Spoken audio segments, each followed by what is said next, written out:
안녕하세요. 사랑하는 성도님, 영혼의 샘물 은혜의 자리에 오심을 환영하고 축복합니다. 구원의 주님이 우리와 함께 하십니다. 우리와 함께 하시는 주님을 찬양합니다. 기도합시다. 주님 감사합니다. 주님의 은혜와 사랑은 끝이 없습니다.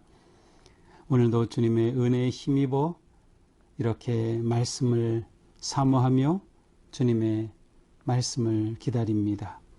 오늘도 주님의 생명의 말씀으로 저희를 채우시고 깨우쳐 주시옵소서.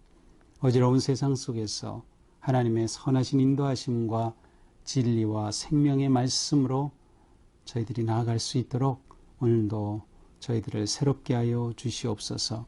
말씀을 읽을 때 깨달음의 영을 주시고 깨달은 말씀대로 살고자 하는 결단과 헌신의 마음을 주시옵소서. 예수님 이름으로 기도합니다. 아멘. 오늘 말씀은 예레미야 22장 10절에서 19절입니다. 너희는 죽은 자를 위하여 울지 말며 그를 위하여 애통하지 말고 잡혀간 자를 위하여 슬피 울라. 그는 다시 돌아와 그 고국을 보지 못할 것임이라. 여호와께서 유다 왕 요시야의 아들 곧 그의 아버지 요시야를 이어 왕이 되었다가 이곳에서 나간 살룸에 대하여 이와 같이 말씀하시니라.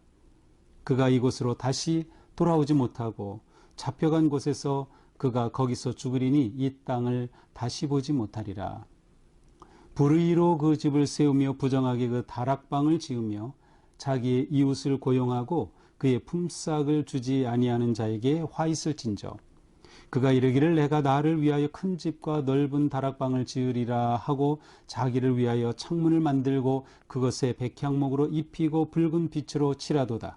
내가 백향목을 많이 사용하여 왕이 될 수 있겠느냐? 내 아버지가 먹거나 마시지 아니하였으며 정의와 공의를 행하지 아니하였느냐? 그때에 그가 형통하였었느니라. 그는 가난한 자와 궁핍한 자를 변호하고 형통하였나니 이것이 나를 알미 아니냐. 여호와의 말씀이니라. 그러나 내 두 눈과 마음은 탐욕과 무죄한 피를 흘림과 압박과 포악을 행하리 할 뿐이니라. 그러므로 여호와께서 유다의 왕 요시야의 아들 여호야김에 대하여 이와 같이 말씀하시니라. 우리가 그를 위하여 슬프다 내 형제여 슬프다 내 자매여 하며 통곡하지 아니할 것이며 그를 위하여 슬프다 주여 슬프다 그 영광이여 하며 통곡하지도 아니할 것이라. 그가 끌려 예루살렘 문 밖에 던져지고 나귀같이 매장함을 당하리라. 아멘.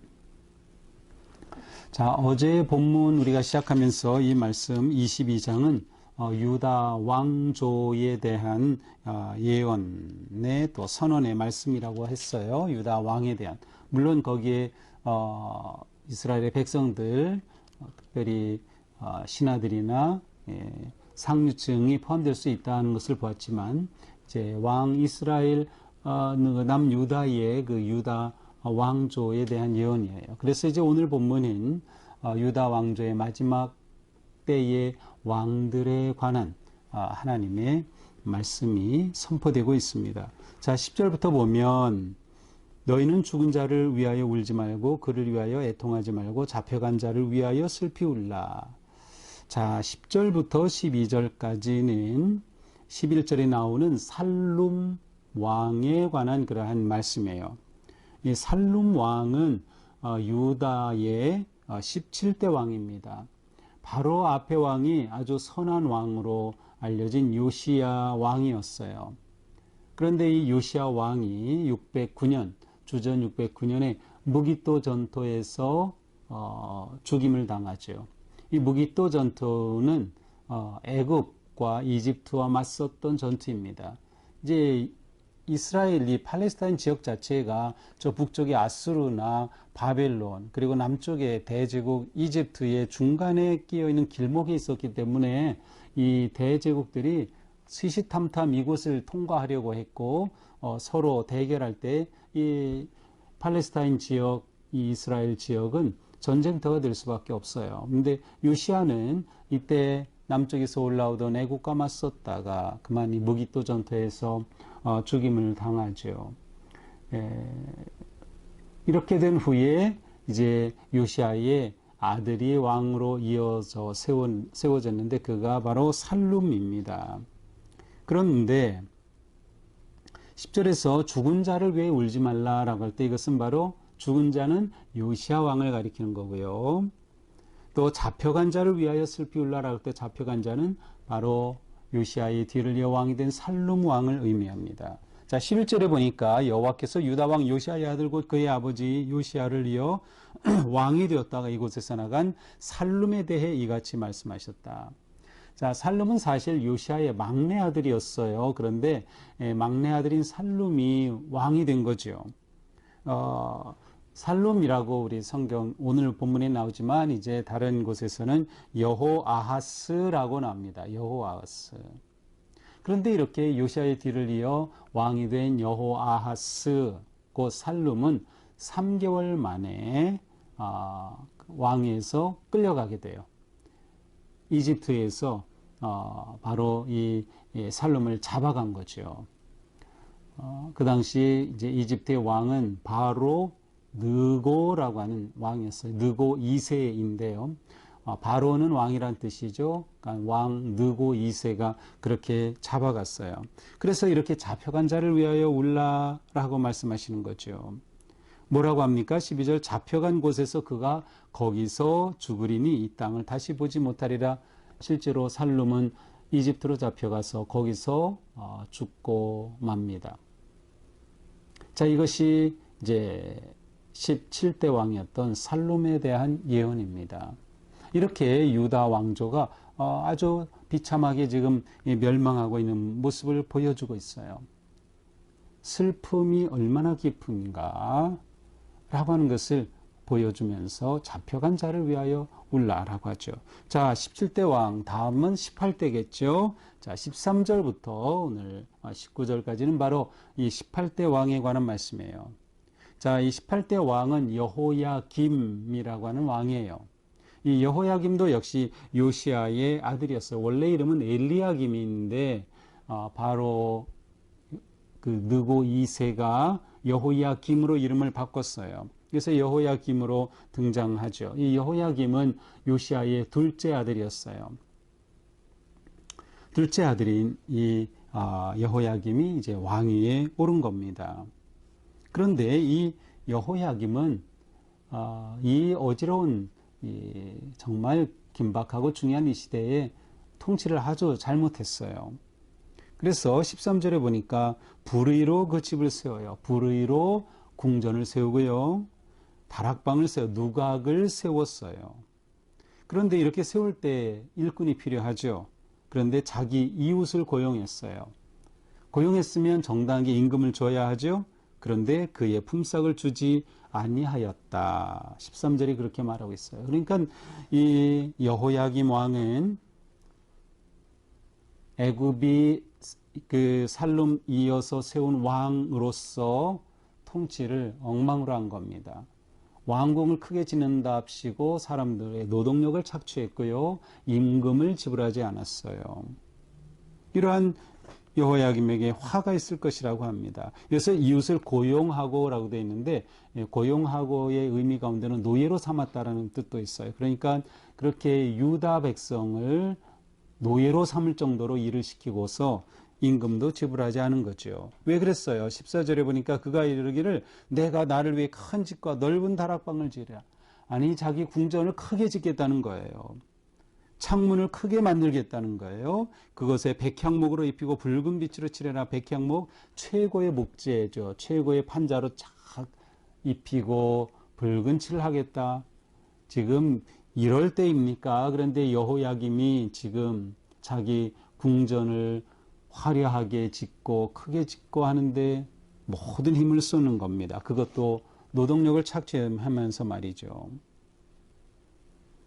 그러니 하나님께서 이러한 여호야김에 관해 말씀하지 않으실 수 없어요.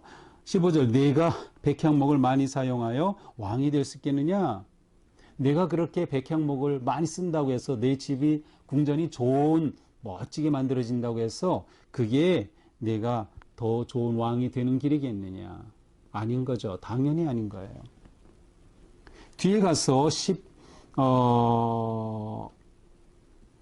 7절에 보면은 내 두 눈과 마음은 탐욕과 무죄한 피를 흘림과 압박과 포악을 행하려 할 뿐이라. 이렇게 백성들을 어렵게 할 뿐만 아니라 17절에는 그는 탐욕에 빠졌고요. 무죄한 자의 피를 흘렸어요. 정의가 사라진 겁니다. 압박과 포악을 행하려고 할 뿐이다. 억압하고 착취하는데 혈안이 되어 있었습니다.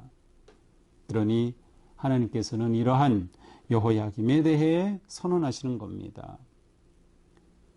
그러므로 여호와께서 유다 왕 요시아의 아들 여호야김에 대하여 이같이 말씀하시니라. 무리가 그를 위하여 슬프다. 내 형제여 슬프다. 통곡하지 아니할 것이다. 이건 무엇을 말해요? 여호야김이 죽을 때 위로해 줄 사람, 통곡해 줄 사람도 없을 거라는 겁니다. 그를 위해 통곡하지도 아니할 것이다. 그를 위해 장례도 없고 매장도 제대로 하지 못한다는 거예요. 마지막 19절은 뭐예요? 그가 끌려 예루살렘 문 밖에 던져지고 나귀같이 매장함을 당한, 동물처럼 취급당한다는 거예요. 자, 이 여호야김의 최후는 어떻게 됐을까요? 이 여호야김은 609년부터 598년까지 약 11년간 통치를 했어요. 유다 멸망 직전까지 이렇게 통치를 했어요. 이 통치 기간 동안에 바벨론이 이집트와의 전투에서 바벨론이 이기게 되는 그러한 사건이 있었어요. 그 이제 갈그미스 전투라고 하는데, 자, 그렇다고 하면 바벨론에게 이 마음을 돌려야 하죠. 그런데 바로 이 여호야김은 끝까지 이집트를 의지하려고 하는 겁니다. 그러니 바벨론이 가만두겠어요? 바벨론이 쳐들어온 거죠. 그렇게 되면서 나라가 금방 쇠퇴하게 됩니다. 자, 그런데 오늘 말씀에서 13절 중반부터는 한 특별한 말씀이 나와요. 바로 이 여호야김의 아버지 요시야를 말하고 있어요. 내 아버지가 먹거나 마시지 아니하였으며 정의와 공의를 행하지 아니하였느냐. 내 아버지 요시야, 내 아버지는 먹고 마실 때마다 공의와 정의로 행하지 아니하였느냐. 좋은 왕이었거든요.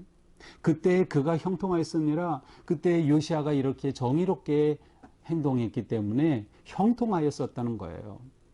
그는 가난한 자와 궁핍한 자를 변호하고 형통하였나니, 그래서 요시야는 통치를 너무 잘한 거예요. 가난한 자, 궁핍한 자를 형통하도록, 그들이 잘 되도록 변호해주고, 그들을 위한, 가난한 자를 위한, 소외된 자를 위한 그러한 백성들을 위한 긍휼의 정치를 하였던 것이죠.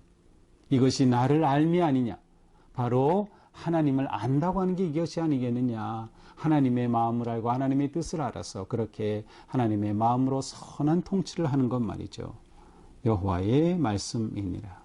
하나님을 알미 기본이에요. 그런데 다른 왕, 그의 아들인 여호야김, 또 살룸, 하나님을 알지 못한 거예요. 하나님을 사랑할 줄을 모른 거예요. 하나님의 뜻을 구하지 않았던 것이죠. 그래서 이렇게 통치를 잘못하고 비참한 최후를 맞을 그러한 예언의 말씀을 듣게 되는 겁니다. 실제로 여호야김은 바벨론이 쳐들어와서 포로로 잡아갈 때 포로로 잡혀갔어요. 그리고 그는 포로로 잡혀가서 어떻게 최후가 어떻게 되는지 기록은 없어요. 근데 아마도 예언된 말씀처럼 문 밖에 던져지고 나귀같이 매장함을 당하리라. 아주 비참하게 최후를 맞이했을 것은 분명합니다. 끔찍한 죽음을 맞이한 거고 어느 누구도 그를 위해서 울어줄 사람 하나도 없었던 거죠. 자, 이렇게 오늘 말씀은 유다 왕조에 관한 예언의 말씀으로서 이제 마지막 왕에 관한 그런 말씀입니다. 이렇게 18대 왕까지 이제 내일 본문은 이제 여러분들이 성경을 읽어보셔야 그러면은 고니야 왕, 고니야로 나오는데 실제는 여고니야입니다. 바로 19대 왕이죠. 그도 역시 바벨론으로 포로로 잡혀가죠. 이렇게 오늘 말씀이 우리에게 주어졌습니다. 자, 오늘 말씀을 보면서 오늘 말씀 가운데서는 그 아버지 왕이었던 요시야를 언급하는 말씀이 굉장히 특별합니다. 자, 이것을 보면 요시야 왕은 참 통치를 잘한 선한 왕이었는데 아들인 여호야김이 살룸이 그것을 본받지 못한 거예요. 아버지가 보여준 핵심은 무엇이에요? 하나님을 알미 형통의 길이라는 거예요. 요시야가 너희 아버지가 다스릴 때 형통한 거 보지 못했니? 그는 하나님을 알물 통치를 통해 보여준 거다. 하나님을 알미 형통한 길의 시작이다 라고 하는 거죠. 왜냐하면 하나님을 안다는 것은 하나님과 아주 깊은 관계, 친밀한 관계를 말해요. 하나님을 사랑하는 것을 의미하죠. 바로 하나님과의 관계에서 형통함이 오는 겁니다. 왜냐하면 하나님이 우리 모든 인생의 진정한 주인이시기 때문이죠. 하나님을 알게 되면 공의로운 삶을 살게 되고 정의롭게 통치를 하게 되죠. 우리의 삶이 정의로운 삶이 되는 것이에요. 하나님을 알고 하나님의 뜻을 우리가 따라야 되기 때문에 또한 그 삶에는 자비로움이 넘치는 삶이 될 수밖에 없어요. 하나님을 사랑하니 하나님의 말씀을 순종하려고 하죠. 하나님의 말씀은 자비와 정의의 삶이죠. 바로 형통함은 하나님을 알면서 온다라고 하는 거죠. 그렇게 될 때 이 여호야김처럼 탐욕에 빠지지 않고 더 크게 짓고 더 화려하게 짓는 것이 자기의 왕권을 세우고 좋은 왕이 되는 것으로 착각했던 그와 같은 실수와 잘못에 빠지지 않게 되는 거예요. 아무리 겉을 가꾼다고 해서 그 사람이 훌륭한 사람이 되는 것은 아니죠. 하나님과의 관계 속에서 하나님의 마음을 알고 하나님의 뜻에 따라 순종하는 삶이 진정으로 거룩하고 아름다운 삶이기 때문이죠. 결국 이것은 하나님과의 언약을 잘 지키는 그러한 삶이기도 합니다. 우리는 하나님의 말씀을 통해서 하나님의 마음을 알고 하나님의 뜻을 매일매일 보고 있어요. 그렇다면 여호야김처럼 아버지의 그 아름다운 모습과 전통을 다 잊어버리겠느냐? 우리에게 주시는 말씀 아멘 은혜 받았습니다 하고 그냥 잊어버리겠느냐? 아니면 우리의 삶에 먹고 자고 하는 그런 모든 일상 속에서 정의로운 삶과 자비로운 삶을 살 것이냐? 바로 우리가 그 길을 선택하기에 달려 있습니다. 하나님을 알미 형통의 길이다. 우리가 정말 형통한 삶을 원한다면 더욱더 하나님을 알기에 힘써야 할 것입니다. 또한 우리는 역사에서 배울 줄 알아야 돼요. 이렇게 좋은 부모로부터 좋은 통치의 본을 보았는데도 전혀 배우지 못한 거죠. 이렇게 어리석은 왕이 어디 있습니까? 그렇습니다. 우리의 삶이 하나님의 은혜 안에서 늘 하나님과 친밀한 교제, 하나님을 아는 삶, 그리고 하나님 안에 거하는 하나님이 인정하시는 복된 삶이 될 수 있기를 축복합니다. 우리가 죽었을 때 나를 기억하고 슬퍼하며 울어줄 수 있는 그러한 삶, 그것은 바로 사랑의 삶, 정의의 삶의 열매일 것입니다. 오늘 우리의 삶이 이와 같기를 주님의 이름으로 축복합니다. 기도합시다. 주님 감사합니다. 오늘도 말씀으로 우리를 새롭게 하여 주시니 감사합니다. 우리가 오직 주님만 바라고 의지하며 믿음으로 서게 하여 주시옵소서. 우리의 길이 하나님을 아는 삶, 하나님을 알므로 우리의 삶이 형통한 길로 열려지게 하여 주시옵소서. 하나님의 뜻을 깨닫고 순종하며 하나님을 사랑하는 우리의 삶 되도록 오늘도 선한 하나님을 보는 우리의 마음, 우리의 눈, 우리의 영이 되도록 성령님 함께하여 주시옵소서. 예수님 이름으로 기도합니다. 아멘. 네, 오늘도 주님 은혜 안에서 우리 삶이 이처럼 정의롭고 또 자비로운 삶 되기를 축복합니다. 사랑합니다.